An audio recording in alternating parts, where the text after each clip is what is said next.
I'm sorry. Best case scenario, I put this letter in your hand. I passed it over to you face to face, and I was able to go home safe and happy.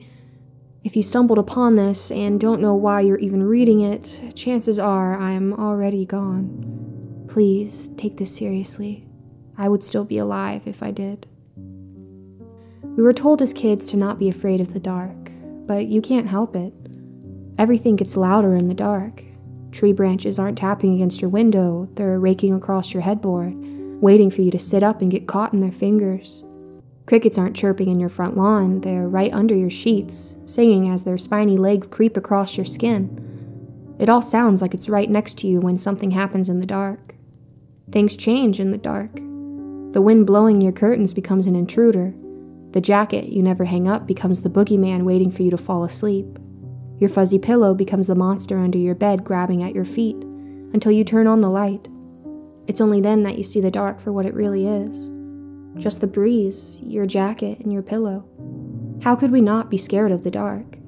We grew up being told to come home before it, to not play in it, and even had curfews set in place so we wouldn't get caught in it. The dark is when the bad men come out. It's where the creeps lurked. It's when the evil things happened. Well, that's what we were taught to think.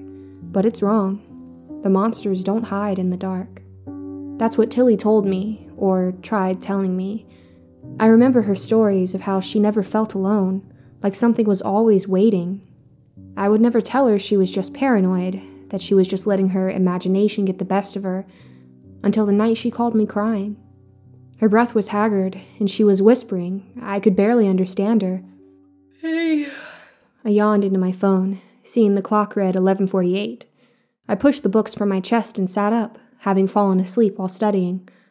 It's after me, she whispered. Huh?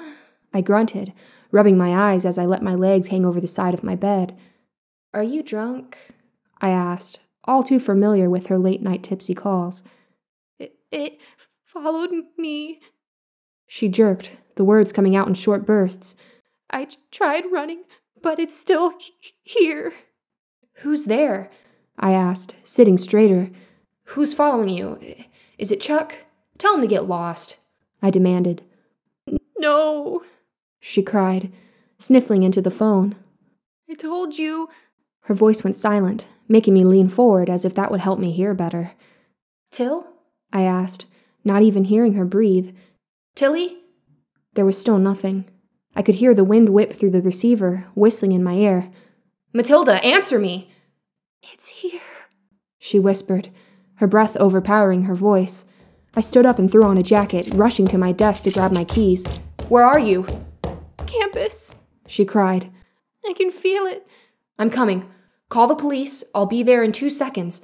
I hung up, not wanting to waste any more time. There were a couple of blessings about living so close to campus. I guess, 1, I didn't have to get up extra early for a commute, and 2, for emergencies like this. They didn't happen often. In fact, that was the only time something like that had happened, but I was there in a minute and a half. I barely got my car into park before I threw open my door. I saw her car in the lot, a couple of spaces away from mine. I sprinted to the door, finding her keys in the lock. I threw my hands against the window and looked into the blackened car. Till? I called, my eyes searching the bare seats. Sally! I heard a voice screech from behind me. It was distant enough that it echoed through the parking lot. I spun around toward the campus building and saw her, running before I could make sure it was safe. The closer I got, the more fear grew on her face. She had herself pressed into a corner of the entrance cubby. The lights above her enveloped her entire body, making every shake and shudder visible. It's here! She screamed. Stop! It's here! It's watching! Her shrieks made my legs pump harder. I tried stopping myself, but my momentum threw my body forward and into the metal door next to Matilda. The instant I got under the doorway lights, she threw her arms around me and squeezed, trying to get as far into the corner as possible. Till, stop! I wheezed, escaping from her grasp. I held her an arm's length away and watched her eyes as they looked past me. I kept tapping her, patting her arms and face, trying to get her to talk, but she just shook. It wasn't until I told her I was getting security that she snapped. No! She screamed, falling to her knees. No one can know, please. It needs to stop. Despite her efforts to conceal the current situation, a passing security guard stopped to see what was going on. Matilda's screams apparently were heard throughout the campus and neighboring houses. Tilly went silent again, keeping her eyes on the ground and hands clasped shakily together. I was the one that had to talk. Not sure what was going on myself, I just said she had been followed. The guard offered to take Tilly to the station to file a report, but she feverishly shook her head. He suggested I take her home, let her get some rest, and go to the police station once she settled down. I nodded and went to pull her forward, but she threw another fit, hitting, kicking, and screaming at me to let her go. She refused to walk until the guard offered her his flashlight. She snatched it up and held it over her head, letting the light shine directly down on her. She didn't talk the whole ride home. She jumped at every streetlight, watching the flashes travel up her legs and over her body, wincing every time we were thrown back into the darkness. She wouldn't stop moving. I tried to stop her, but she just yelled at me until I let her unbuckle her belt and slither into the footspace. She hid the rest of the way home in the dark cubby. I barely got her inside my apartment before she went around tightly shutting all the blinds. I watched her fumble through my drawers, finally snagging the duct tape out of my craft bin. She covered all the digital clock numbers she could find and anything else that gave off a glow. She shut off the lights and stood in the middle of the living room mumbling to herself. "Till?" I asked, trying not to scare her. I could faintly see her as my eyes started to adjust to the darkness. She was shaking her head rapidly back and forth, constantly glancing around the room. "No." She winced. "It's not dark enough. It's not dark enough." "It's pretty dark to me," I offered, not sure what I could do to help. I'd never seen someone in shock before, but I guess this was it. "No, it's not dark enough. Get it darker!" "Matilda, calm down." Running past me to throw on the lights, she ran around my apartment and turned on every light she could find, closet lights, the bathroom light, even going as far as to keep the fridge open. She threw herself onto my couch and flipped on my arched reading lamp, turning it until it was directly above her. I gingerly sat down and slowly reached out towards her. She snatched up my hand and held onto me like her life depended on it. I just nodded and held her hand, too scared to say anything. I'd never seen her like this, not even close to this. She was always the optimistic one, almost too optimistic at times. I tried staying up as long as I could, but sometime throughout the night, my eyes betrayed me and closed. I woke up with my hand limply in her tight grasp, both of us still in the same positions on the couch. All the lights were still on, but I could see the sunlight spilling through the cracks of my curtains.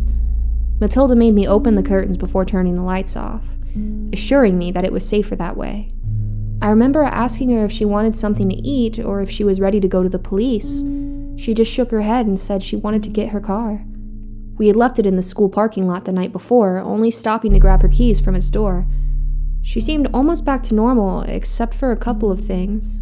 She never let anything be behind her, almost sliding down the hallway with her back against the wall. Once we got into the car, she flinched every time sunlight flittered over the leaves, and finally, once we got to the school parking lot, she stopped dead in her tracks as we came to a light pole's shadow. She looked down at the overly stretched black stain on the pavement, the tip of her shoe millimeters away from its edge. Instead of walking through it with me, she trailed next to it, waiting for the top to reach its end before she could walk across. We got to her car, and I remember asking her more than once if she was okay to drive. I didn't want to leave her, not after how she acted the night before. I kept begging her to tell me what happened, who had followed her. She never answered, just smiled a sad smirk and shook her head. I told her to go to the police, that she could file a report and get some help, but she said it wouldn't work. There was only so much I could do. She insisted she was fine and that she would call me after her classes were over that night. She never called. She wasn't fine. Her car was found, doors open, purse in the front seat, key in the ignition. Her driver's side light shone from above, making the strewn schoolbooks glisten from the back seat. Nothing seemed out of place. Her wallet was still there along with her phone and expensive perfume on her dashboard. The only thing missing was her, and in her place was a letter addressed to me. A letter filled with the same scary stories of how she was never alone, telling me to be careful.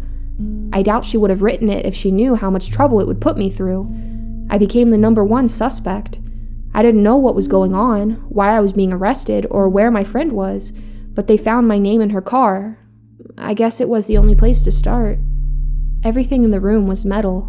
The walls, the chair I sat in, the cuffs around my wrists. The harsh yellow light did not help the nausea growing in my stomach. I was cold but sweating at the same time. No one else was in the room, but I didn't feel alone. When the police came in, the first thing they showed me was my favorite blue jacket. It was worn and a bit dirty, holes littered the seams around the hood. "She borrowed it," I remembered telling them. We were best friends, we borrowed everything. I didn't really hear what else they were asking me. My ringing ears muffled it all. I felt like I had to keep looking over my shoulder to see whose eyes were burning me, but nothing was there. I remembered my head clearing for a moment and turning back to the police in front of me. "Wait," I stopped. "You think I killed her?" My throat closed and I couldn't stop the tears. They were wrong. It wasn't me. I had taken care of her. I told her to go to the station, to tell the police what had happened. I tried to get her to stay with me the next day, told her she didn't have to go to classes. I did nothing wrong. I don't remember when I stopped crying or when the officers left, but I was alone again. I could still feel the eyes on me, multiple, prickling at my skin, waiting for me to move. I looked at the mirrored wall next to me. It must have been two-way. That's what I was feeling, the officer's eyes watching me through the glass. I left the station after dark, the time our parents always warned us about. The officer that helped me until the night before offered to drive me home, but I declined. It wasn't that far of a walk home, plus the night air felt good against my numb cheeks. I breathed it in, smelling the sunburnt leaves from the forest beyond the station. I shrugged my purse onto my shoulder and walked to the road. The street light above glowed orange over my skin, making my shadow stretch behind me as I walked away. My limbs grew thin and spindly, looking ready to snap. I moved my hand and watched the pointed shadow flick its own fingers across the road. The longer I watched, the more I wanted to get away from it. My pace quickened, turning from a light jog to a full-blown run. My feet moved by themselves, longing for the safety of light. My shadow only grew before snapping like elastic and disappearing altogether. I hunched over, trying to calm my sputtering breath. I was back under the glow of another streetlight. Looking up into the bulb directly above me, I shook my head. "Just your imagination," I laughed, pulling my purse back onto my shoulder. I hesitated for a moment, not wanting to leave the comfort of the orange light.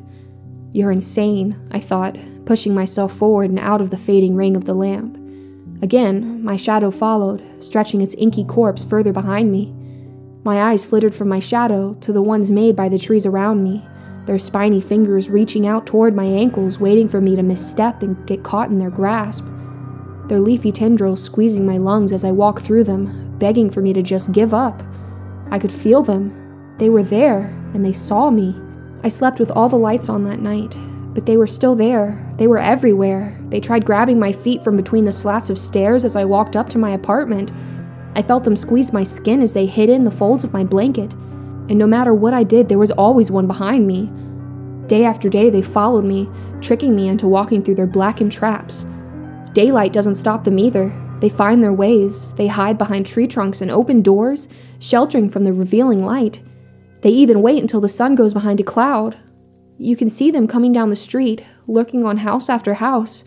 The only time you're safe is when you make a place where they cannot hide. No furniture, no darkened corners, no chance for them to get you. So that's what I did. I took out all the clothes from my closet, tore down my shelves, and hung a spotlight over my head. I pressed my back against the wall and was finally able to breathe. I reveled in the light, laughing to myself. I figured it out. I got rid of them. That's where the police found me, curled in the corner of an empty closet with a spotlight above my head and 8 shadeless lamps circling me, quietly giggling to myself. I pled insanity, the only thing I could do. They wouldn't believe me if I told them the truth. I was taken away from my home, my family, and I thought, from them. But they followed. I could hear them laugh at me, taunt me. I tried to ignore it. Believe me, I did. I believe Tilly now. It took her death and my haunting to come to reality, but I'm here. I have no place to hide anymore. The prison bars give them too many opportunities to eat me up. I can feel their nails trail along my shirt at night, my back facing the metal doorway. I squeeze my eyes tight and hold my breath. As long as I don't look, they can't take me away. I too will disappear, and it feels like sooner rather than later. I beg of you, if you find this note and I'm gone, please take this seriously. I'm with them now. I wait along the walls, stretched thin and dark, cursed with the hunger for light. We were always told not to be afraid of the dark, and we shouldn't be. The monsters hide in the shadows.